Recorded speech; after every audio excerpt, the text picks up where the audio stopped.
Supliquemos a intercessão da bem-aventurada Virgem Maria para que esta reflexão possa produzir frutos em nós. Ave Maria, cheia de graça, o Senhor é convosco. Bendita sois vós entre as mulheres, e bendito é o fruto do vosso ventre, Jesus. Santa Maria, Mãe de Deus, rogai por nós, pecadores. Nossa Senhora, Rainha dos Anjos.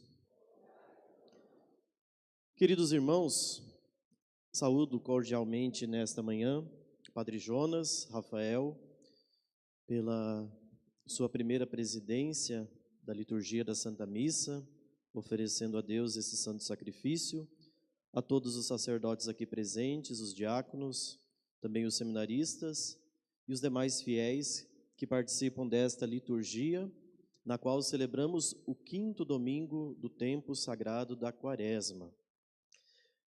Então eu vou procurar fazer essa meditação tentando discorrer um pouco sobre os textos que foram proclamados nesta liturgia e ao final eu deixarei uma mensagem a respeito do sacerdócio, seja para o Padre Jonas, seja também para todos nós, para que recordemos a grandeza daquilo que é o ministério sacerdotal na igreja.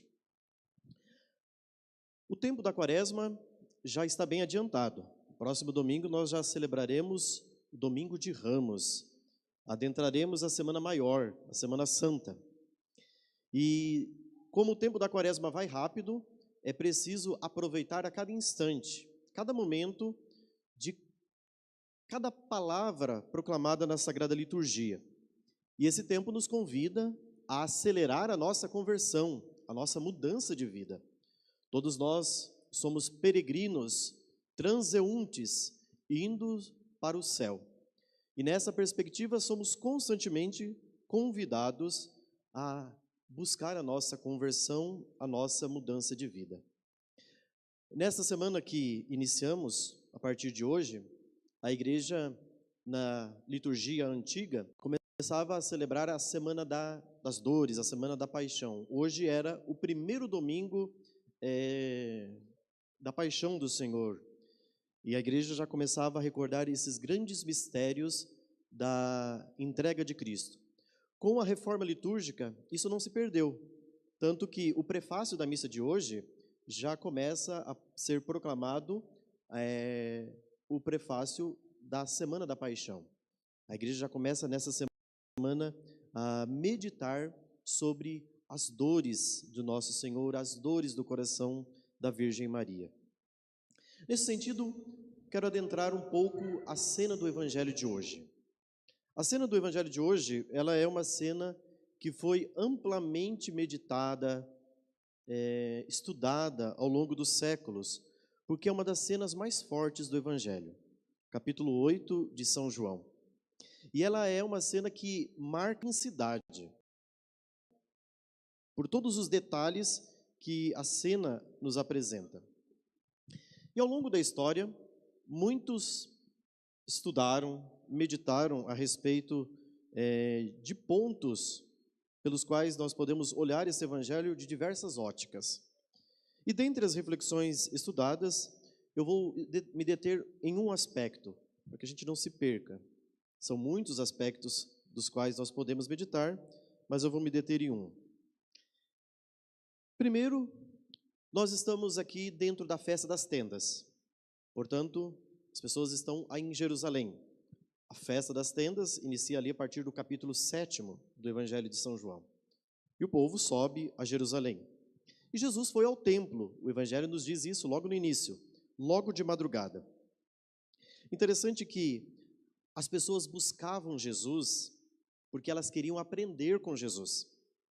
Vale ressaltar que Jesus não era um rabino, não era um mestre da lei. Mas mesmo não sendo um rabino, um mestre da lei, as pessoas se reuniam em torno dele para ouvi-lo.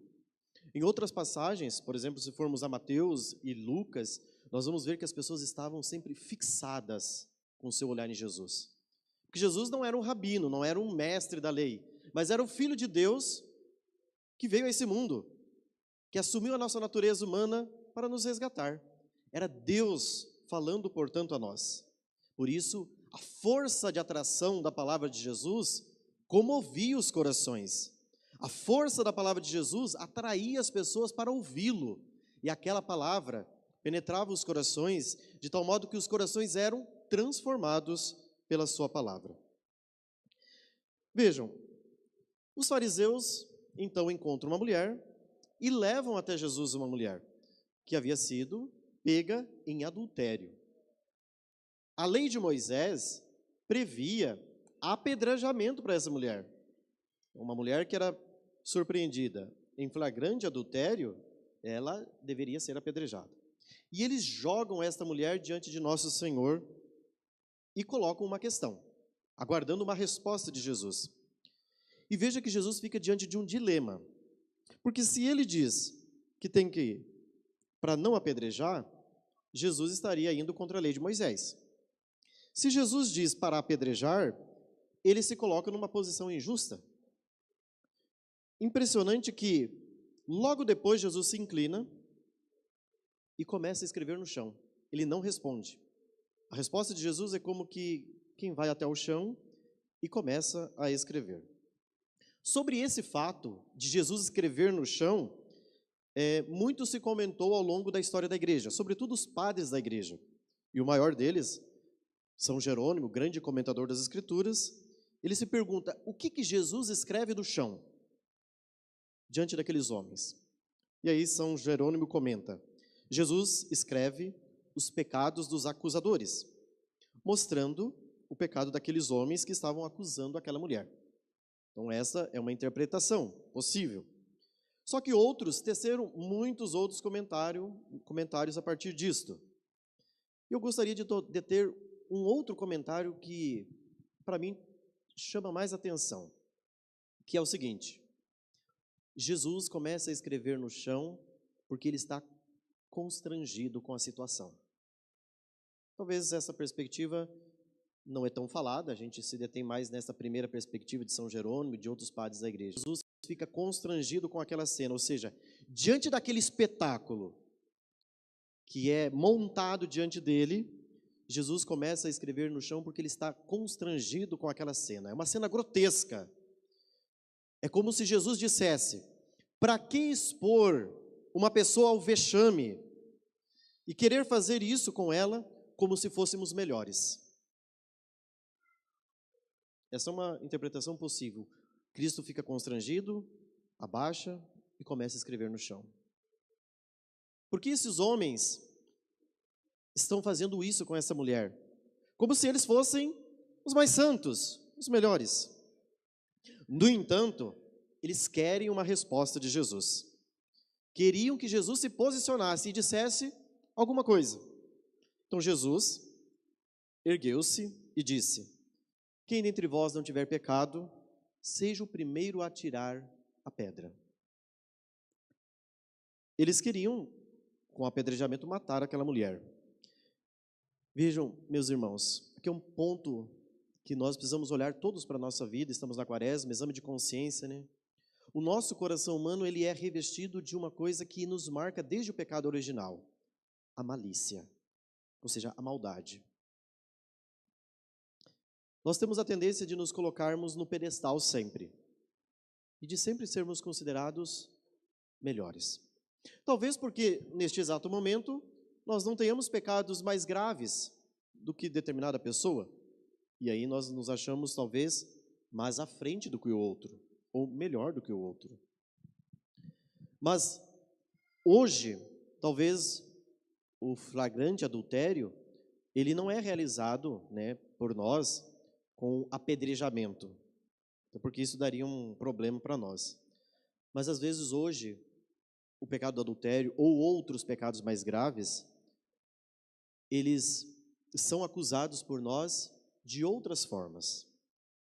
Seja de forma moral, às vezes a gente tem uma coisa que é terrível dentro do coração humano, que é o juízo temerário. Nós fazemos julgamento das pessoas sem conhecer. Ou às vezes julgamos as pessoas por ações que elas possuem, sem conhecer verdadeiramente o coração delas. O juízo temerário é uma das piores desgraças que existe na vida humana: julgar sem conhecer. E nós vamos nos perdendo nisso. Às vezes, as pessoas destroem umas às outras, até psicologicamente, o que é pior. Então, existem pecados mais graves, mais cruéis, do que, por exemplo, esse pecado que foi mencionado no Evangelho de hoje. E às vezes, sabe o que é mais triste? É que nós transformamos o outro num monstro.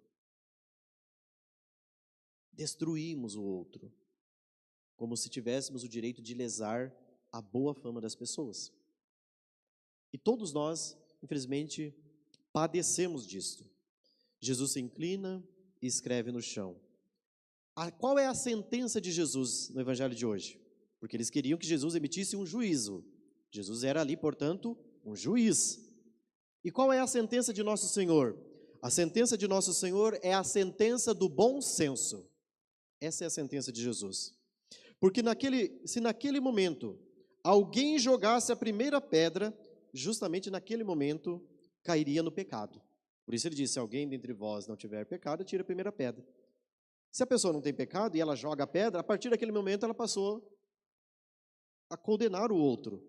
Portanto, ela se considerou como outra, portanto, orgulhosa, pecou. O juízo de Jesus, portanto, é este: o juízo do bom senso. Querer matar o outro é um dos atos mais cruéis. Mas nós podemos destruir as pessoas não somente fisicamente, como eu retomava esse ponto, nós podemos matar o outro psicologicamente e podemos destruir o outro moralmente. De tal modo que nós depreciamos a imagem do outro, que o outro não tem moral na praça. Ninguém acredita nele. Nossa, mas esse aí não tem moral. Porque às vezes uma palavra dita por nós, aquele maldito sintoma que o Papa Francisco até sempre menciona, a fofoca é uma das coisas mais terríveis. É um dos crimes mais horrorosos que existem. E vejam que durante a cena, a posição daqueles homens que acusavam, condenavam aquela mulher, fica um tanto quanto difícil. Por quê? Porque Jesus inverte a cena. O constrangimento inicial era para aquela mulher, porque ela que estava sendo jogada ali, todos queriam apedrejá-la. Mas quando Jesus, cheia de bom senso, a cena se inverte. E quem fica constrangido? Aqueles homens. Então o constrangimento mudou de lado agora. O Evangelho nos diz que começaram a sair um a um. Portanto, Jesus fez uma coisa que é sutil, cirúrgico. Desmascarou aqueles homens. E Jesus às vezes precisa fazer isso conosco também, nos desmascarar. Porque quando nós nos colocamos acima, Jesus precisa nos trazer de volta para lembrar da nossa condição miserável, da nossa condição pequena. E o Evangelho diz que começaram a sair os mais velhos. A gente sabe, né, que quanto mais velho, talvez mais pecado se junta, né? Pelos velhos vão saindo de fininho, porque às vezes os anos vão passando, e sobretudo aquelas pessoas que não buscam o sacramento da reconciliação, aí junta mais ainda, né? Estou há 60 anos sem se confessar. Aí vai tendo um ajuntamento de pecados, né? Em última análise, meus irmãos, diante de qualquer situação, somos nós e Jesus, ponto. Eu e Jesus. É aquilo que o Papa Francisco fala nesta cena do Evangelho, é o encontro entre a misericórdia e a miséria. Misericórdia só existe, recorda Santo Tomás, se existe miséria. Porque a misericórdia existe em favor daqueles que são miseráveis. Quando nós nos reconhecemos miseráveis, pequenos, é então que a misericórdia vem em nosso socorro. Quando nós estamos contritos e arrependidos, então a misericórdia está lá, à disposição, como um caminhão a dar-se a nós. É assim o coração de nosso Senhor. Jesus se levanta e ficou somente com aquela mulher. Todos foram embora. Aqui está o encontro entre a miséria e a misericórdia. Aquela mulher prostrada diante de Jesus, Jesus olha para ela, ele sendo Deus, tendo todas as prerrogativas e direitos de condená-la, Jesus diz: também eu não te condeno. Vai e de hoje em diante não tornes a pecar. Essa é a essência da missão de Jesus. A essência da missão de Jesus é a misericórdia e o perdão. É a cura dos corações. Que lindo é saber, meus irmãos, que nós estamos para adentrar a Semana Santa e contemplar os mistérios da paixão do Senhor com esta esperança dentro do nosso coração. A esperança de que a missão que Jesus assumiu ao sair lá do seio do Pai, no mistério da encarnação, e vir habitar entre nós, é a missão redentora de nos resgatar da nossa condição miserável, da nossa condição pequena. E isso enche o nosso coração de uma esperança. Ainda mais nesse ano jubilar da esperança, muito mais. Somos peregrinos de esperança, na certeza de que o nosso Deus deixou a sua vida divina, sem deixar, como São Paulo recorda na carta aos Filipenses, se faz um de nós e vem a esse mundo para nos salvar. Mas não basta ser perdoado, é preciso, a partir da experiência do perdão, da misericórdia, ser responsável. Isso que é uma das cenas mais interessantes do Evangelho. Jesus olha para aquela mulher, concede o perdão, mas exige dela uma coisa: não tornes a pecar, seja responsável. A graça e a misericórdia são a oportunidade para nós percebermos a nós mesmos. Aquela mulher começa o seu processo de salvação. Não exatamente no momento em que Jesus concede o perdão a ela, dizendo que ele não a condena, mas a graça visita aquela mulher no momento em que ela foi surpresa em adultério, flagrante adultério, que ela é trazida e colocada diante de Jesus. Ali já está, a misericórdia está se derramando sobre ela. No momento em que ela é apanhada em adultério, vista, o texto nos diz que era de madrugada, ela começa a fazer a experiência do perdão. A cena do Evangelho de domingo passado é uma cena muito interessante, que é a cena do filho pródigo. Vocês se lembram que o filho sai, vai lá, gasta todos os bens com prostitutas, vive uma vida devassa, gastou todos os bens, e quando já nem comida dos porcos lhe davam, ele retorna para casa. Só que o Evangelho também tem uma palavra interessante, que é: ele caiu em si. Ou seja, o momento que nós caímos em nós, o momento em que nós somos desmascarados, ou seja, o momento em que a casa cai, é a oportunidade para nós começarmos de volta. Às vezes, na nossa vida, nós somos muito irresponsáveis e até mesmo inconsequentes. Porque uma coisa é fato: o pecado, ele tem uma capacidade de nos levar ao delírio, nos deixa delirante. E nós, muitas vezes, temos a tendência de querer curtir o pecado. Eu estou aqui mesmo, deixa eu curtir esse estado. E nesta situação, muitas pessoas se expõem ao risco. Vejam, por exemplo, quantos jovens se rasgam noite adentro em situações absurdas, sem perceber os riscos de vida que estão correndo. Mas não basta isso, até mesmo pessoas adultas. O que faz com que, por exemplo, homens e mulheres casadas troquem mensagens perigosas na internet? Mensagens mandando fotos comprometedoras. Inconsequência e, às vezes, irresponsabilidade. O que leva uma pessoa terrível?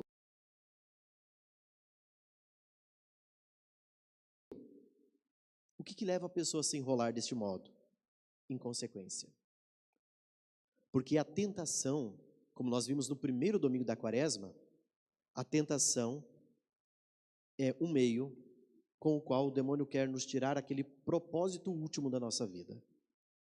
E quando nós estamos diante de uma tentação, nós temos somente dois caminhos. Ou você, isso não sou eu que estou dizendo, viu? É Orígenes que dizia: diante de uma tentação, ou você derrama o sangue por amor a Cristo, ou se torna, portanto, um mártir, não vou cair. Ou você se torna um idólatra. Você se inclina diante da tentação e adora aquele ídolo, aquele falso Deus. Diante da tentação, nós somos sempre colocados numa situação onde nós perdemos o propósito final da nossa vida. Para que eu fui criado? Para que eu fui feito? Santo Inácio de Loyola recorda, né, nos exercícios espirituais, que a finalidade da vida humana é conhecer e amar o seu Criador. Este é o fim da existência humana.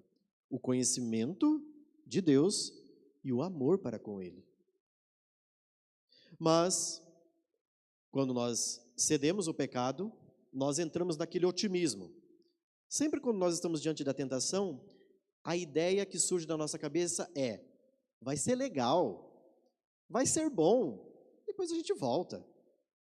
Eu vou momentaneamente me enrolar, depois eu confesso e vai dar tudo certo. A tentação é assim. Quando nós estamos diante de uma tentação, você não fica necessariamente, ai, depois vou ter que confessar, eu vou fazer uma besteira. Não. A tentação, ela tem um poder de nos iludir, de tirar o foco. E a gente pensa assim, depois dá tudo certo, né? Só que esse pensamento vai nos enrolando e vai comprometendo a pessoa em situações cada vez mais difíceis. E quanto mais ela experimenta, quanto mais ela cede, mais difícil fica dela se determinar, porque a vontade vai se enfraquecendo. E aí, para ela ter aquele propósito, ela vai ter que fazer um esforço redobrado. É claro que é possível, a graça está aí à disposição para intervir na nossa vida. A obra da redenção é para isso, para que a gente se lembre que no evangelho do domingo passado, quando o filho pródigo cai em si, ele tem a oportunidade de recomeçar, de voltar. A casa cai, às vezes, porque Deus está querendo nos convidar a mudança de vida. Às vezes a gente pensa que quando a casa cai, ou às vezes quando a gente é exposto a uma situação constrangedora, às vezes isso aqui é uma oportunidade maravilhosa de um recomeço. Porque se não tiver a queda da casa, talvez a pessoa nunca começa de verdade. Ela sempre vai postergando, vai enrolando. E às vezes Deus precisa intervir na nossa vida. Como, por exemplo, interviu na vida do apóstolo Paulo. No capítulo 9 dos Atos dos Apóstolos, Deus interviu na vida de Paulo de uma maneira magnífica. Pá! Ele parou aquele homem. E a mudança, como vimos e sabemos de São Paulo, é magnífica. Tanto que a segunda leitura hoje, São Paulo escrevendo que tudo ele considera como lixo, diante da verdade que é ter encontrado a Cristo. Depois que eu me encontrei com Cristo, tudo é lixo. Tudo passa. Cristo é a minha meta final, Cristo é a realização. Por isso, meus irmãos, nesse domingo, a nossa consciência deve ser colocada diante de Deus. Deus sabe quem somos.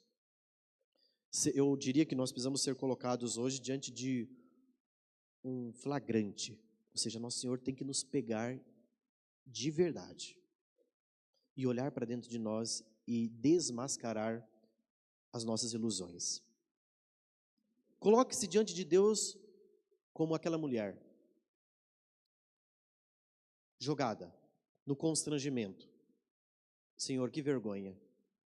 Quantas situações da minha vida são tão vergonhosas e às vezes eu me coloco na frente para julgar, para depreciar, para falar mal dos outros. E às vezes sem conhecer o coração, né? Hoje ainda mais, né? Antigamente as notícias elas eram mais difíceis de chegar, né?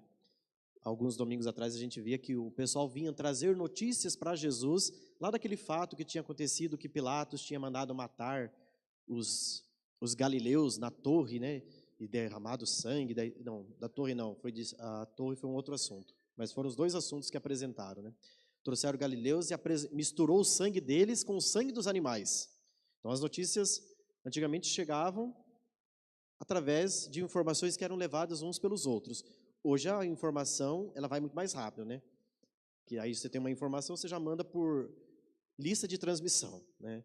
Aí a informação já chega, você está sabendo que a comadre lá do lado fez isso e tal, e a gente estende o comentário, e cada conta a gente aumenta um ponto, e a gente vai tornando a história mais robusta, e com isso nós vamos destruindo sempre a imagem do outro, sem conhecermos os fatos, e acima de tudo, sem conhecer a nudez do coração do outro. Não somos assim? Rápidos para o julgamento. Coloque a sua consciência diante de Deus. Estamos chegando ao final da quaresma. Deus tem um plano para a nossa vida. E Deus quer que a gente permaneça na casa do Pai como filhos. Mas não como aquele filho mais velho do evangelho de domingo passado, que não aceita o retorno do irmão, que não aceita a miséria do irmão e se coloca acima do irmão. Somos convidados então, meus irmãos, a verificar a fragilidade do nosso coração e a reconhecer a nossa pequenez. Não queira correr risco de perder a graça. Aproveite. Vamos iniciar esta Semana Santa debaixo do olhar e da misericórdia de Deus. Não brinque com a sua vida. A nossa vida passa depressa demais. Nossa vida, como diz Santa Teresinha, é um brevíssimo segundo. É um instante que passa. Não deixe que a graça de Deus passe na sua vida em vão. É o Agostinho de Hipona, grande doutor, que diz, né? Tenho medo da graça que passa. A graça está passando e eu estou perdendo a oportunidade da graça. A graça está à nossa disposição. A graça está aqui hoje, te convidando. Coloque o seu coração diante de Deus de maneira nu. Jogue a sua nudez diante de Deus e diga, Senhor, Tu sabes tudo. Tu sabes tudo que passa dentro do meu coração. Tu sabes a malícia que está dentro dele. Que isso nos ajude a chegar num percurso de conversão e de santificação. Por fim, eu quero concluir com brevíssimas palavras ao querido Padre Jonas, que hoje é convidado a recordar a grandeza do sacramento da ordem no 2º grau que recebeste no dia de ontem, pela imposição das mãos do nosso bispo e pela oração consecratória. No dia de ontem, Padre Jonas, o Senhor foi revestido com a graça consagrante. Por isso quero que o Senhor possa meditar sobre a grandeza das palavras que vou dizer, que na verdade não são minhas, são do Papa Bento XVI. O Senhor será um instrumento no meio do mundo. E Bento XVI, numa das homilias de Quinta-feira Santa, escrevendo para os sacerdotes, ele dizia: ser padre não é uma função. Ser padre é uma participação na vida de Cristo crucificado. Nunca se esqueça disso, que através do sacerdócio o Senhor participa da vida daquele que deu sua vida e morreu por nós. Lembre-se que Jesus nos deixou uma missão e uma responsabilidade terrível: continuarmos a sua presença nessa terra. É uma missão desafiadora e quando nós olhamos para nós mesmos, nós vemos a nossa impotência, a nossa incapacidade de cumprir com essa missão. Mas Deus nos dá a sua graça para isso. As suas mãos foram consagradas com o óleo do crisma ontem, indicando que as suas mãos não são suas mais. Elas são para 3 coisas: abençoar, perdoar e confortar. Que o Senhor possa ser esse instrumento de bênção, de perdão e de conforto a todos aqueles que acorrerem ao Senhor. Lembre-se que o sacerdote, como recorda um outro Papa, São João Paulo II, o sacerdote é o administrador dos mistérios de Deus. Quando São João Paulo II completou 50 anos de sacerdócio, em 1996, ele escreveu um livro chamado Dom e Mistério.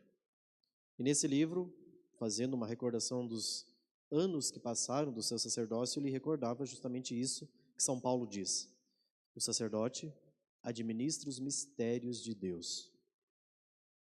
Essencialmente, o Senhor é encarregado de celebrar o sacrifício pascal, de reconciliar os pecadores, de proclamar a palavra de Deus e de trabalhar para que Cristo seja conhecido e amado. Seja um guardião da fé católica, ajudando os discípulos de Cristo a morrer e dar sua vida pelo Evangelho. E como o Senhor vai levar isso a efeito? O Senhor precisa encontrar espaço para uma única coisa fundamental na vida de um padre: a oração. São Carlos Borromeu, ele dizia, abre aspas, não poderás cuidar das almas dos outros se deixas a tua definhar. No fim, não farás mais nada, nem mesmo para os outros. Deve ter tempo para estar com Deus. Sejam quantos forem os seus compromissos que se acumulem ao longo do ministério, sejam quais forem as urgências pastorais, lembre-se que encontrar com Deus é a prioridade. E encerro com uma última frase do cardeal Robert Sarah, numa obra em que ele comenta a crise do sacerdócio, a última obra que ele escreveu, A Noite Já Vai Adiantada e o Dia Vem Chegando. Foi um livro que ele escreveu para falar das crises do nosso mundo moderno.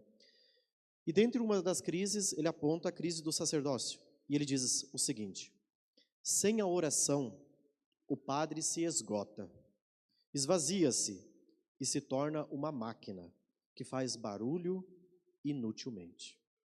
Não seja uma máquina que faz barulho, porque nós corremos o risco de, na tendência das preocupações da pastoral, fazermos muitas coisas, sermos fazedores de coisas e nos esquecermos que a essência do nosso ministério é a oração. O que dá o combustível para que um padre gaste a sua vida pelo povo é esse instrumento precioso chamado oração. Lembre-se disso para que a sua vida, o seu ministério possa ser fecundo e dar muitos e muitos frutos para a Santa Igreja de Deus. Vamos guardar um breve instante de silêncio, meus irmãos, meditando esta cena fascinante do Evangelho, sendo de alguma forma constrangidos por nosso Senhor. Que Jesus possa nos constranger neste domingo e mostrar aquilo que nós somos. E como o Papa Francisco recorda, o encontro entre misericórdia e miséria é um encontro fascinante, mas nós precisamos nos reconhecer miseráveis, pequenos. Senhor, eu não sou nada. O Senhor é tudo, e a sua misericórdia é infinita a todos aqueles que temem de geração em geração.